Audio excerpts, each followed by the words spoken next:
Wasting no time moving to get Venezuela's oil industry up and running again, moving oil out of the country, set to meet with oil executives tomorrow from the U.S., the White House. His energy secretary says the process could happen rapidly.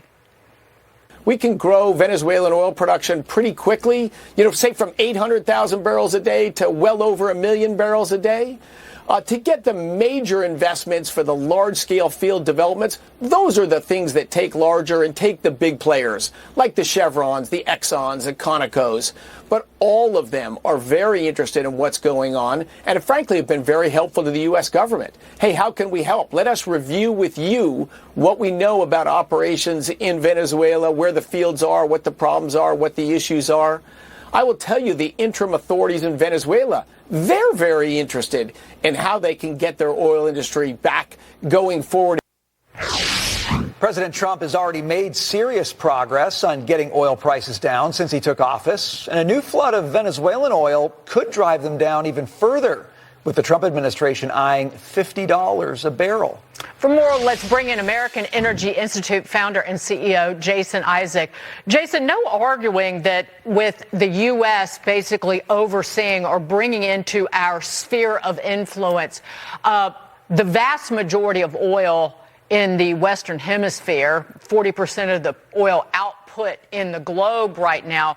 However, are the oil companies really going to get on board with this? Are they hankering for $50 a barrel oil, sub $50 a barrel oil? I question that.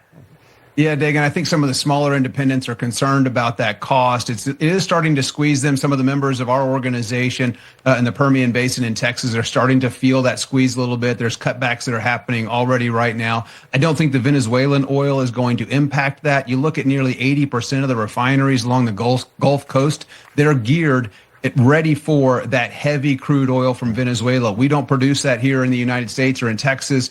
So we export most of the oil that we produce here. So I don't think it's going to have a cost. It'll reduce transportation costs. We're not going to be importing as much oil from Middle East. We'll be importing it from Venezuela. So it's a much shorter trip. It's great for the Western Hemisphere. We should see lower cost of gasoline, something that has already significantly decreased this year, over 20%. I wish the president, and I encourage the president to meet with utility executives because electricity costs are not decreasing. They're increasing significantly.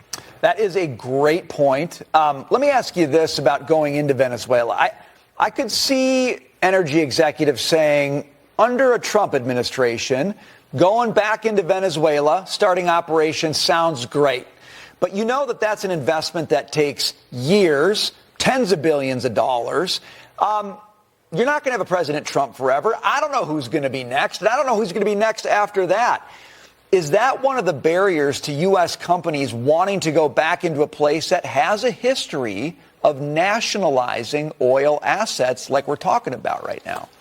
Yeah, Brian, you're absolutely right. That's one thing that American companies and businesses around the world want to make sure that contracts actually mean something, that there is rule of law. International courts have ruled that Venezuela owes American companies billions of dollars in equipment and assets that they have stolen from those companies. And it's just not those companies. It's the shareholders that invest in those companies. So Venezuela has stolen private property rights from pensioners who have invested with oil and gas companies, hoping for a return on investment. So hopefully we can get some of those, that initial 30 to 50 million barrels, which is just a drop in the bucket. Hopefully that'll start to go back and replenish those companies of the billions of dollars that they are due from Venezuela, from stealing their equipment and returning that rightful private property, shares, dollars back to the original investors. You think about firefighters and pension fund holders, teachers, first responders, other peoples that have entrusted their pensions and their 401ks in companies, and Venezuela comes along and steals it. So we've got to have that rule of law, and contracts have to be enforced.